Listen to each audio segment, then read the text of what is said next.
Okay, let's talk about a hard deadline. 2029. That's the year Cambodia is set to graduate from least developed country status. Now, this is a huge milestone, for sure, a sign of real economic maturity. But it also triggers a fundamental shift in our global trade position. So, what does that mean in practice? It means the era of everything but arms, our duty-free, quota-free access to Europe, is coming to an end. And that's why we've put together this deep dive diagnostic to answer one really critical question for our economy. What happens when those tariff walls go back up? To get to the bottom of that, here's how we're going to break it down. We'll start with the deadline itself, then look at the 4 sectors on the front line.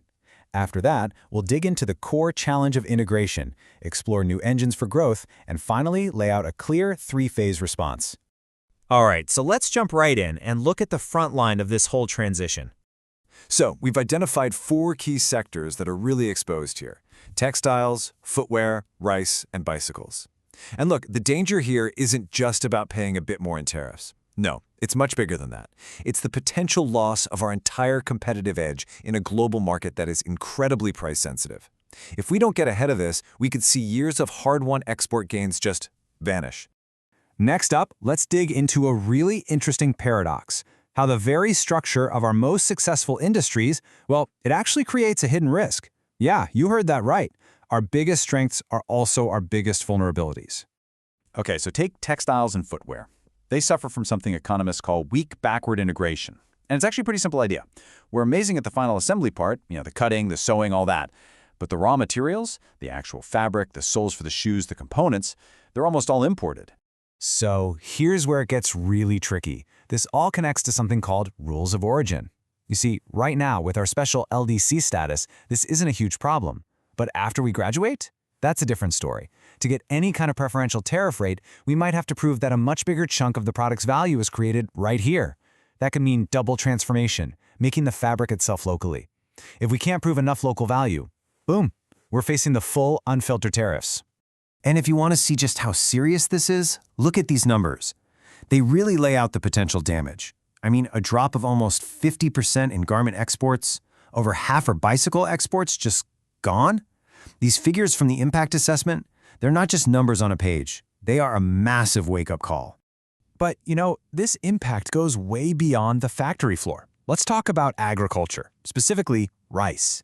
Because for us, rice is so much more than just another export product. Our assessment paints a really stark picture for rice. Once we graduate, the tariffs on our rice heading to the EU could just skyrocket. We're projecting a potential drop in exports of around 14%. That's a huge hit. And that hit doesn't just land in a spreadsheet, it lands directly in our rural communities, affecting hundreds of thousands of smallholder farmers. This is, without a doubt, a rural livelihoods issue. So the bottom line is we just can't compete on selling cheap bulk rice anymore once those tariff advantages are gone. The whole strategy has to pivot to value. What does that look like? It means we have to get serious about our own processing capabilities: milling, polishing, fancy packaging, branding, the whole shebang. That's how you capture higher margins and sell a premium, traceable product to the rest of the world. Okay, so if our traditional economic engines are sputtering, where do we look for the new ones? Where's the next wave of growth going to come from? Well, the report uses this really cool tool called the Product Space Framework. You can think of it like a giant map of all the products in the world. And what it does is it shows us which new industries are adjacent to what we're already good at. It gives us a realistic path forward. And the analysis from this framework is crystal clear. The big opportunity is in machinery and electronics. We're talking about things like electrical machinery, ball bearings, pumps. These are things that are actually within our reach. And the beauty of these products is they're more complex, they have higher value, and this is key, they're way less sensitive to the kind of tariff shocks we've been talking about. So these products, they're basically our hedge against the LDC graduation shock. Okay, so we've identified the destination. Now, how do we actually get there? How do we navigate this transition? Well, our report lays out a very clear 3-phase roadmap. And this isn't just a random list of good ideas. No, it's a carefully sequenced strategy. It's designed to first, manage the immediate shock, then build the foundation for real competitiveness, and finally, drive that long-term diversification we so desperately need. So let's break it down. Phase 1, the short term, is all about managing risk. Pure and simple. That means we have to be aggressive in negotiating for something called GSP Plus status with Europe. Now that gives us better tariffs, but it also means we have to meet some pretty strict standards on human rights and labor. Okay, phase 2, the medium term. This is all about becoming more competitive. And how do we do that? We attract the right kind of investment to finally solve that rules of origin problem. We start making the fabric, the shoe soles, the bike frames right here at home. And finally, phase 3, the long term. This is where we go on offense.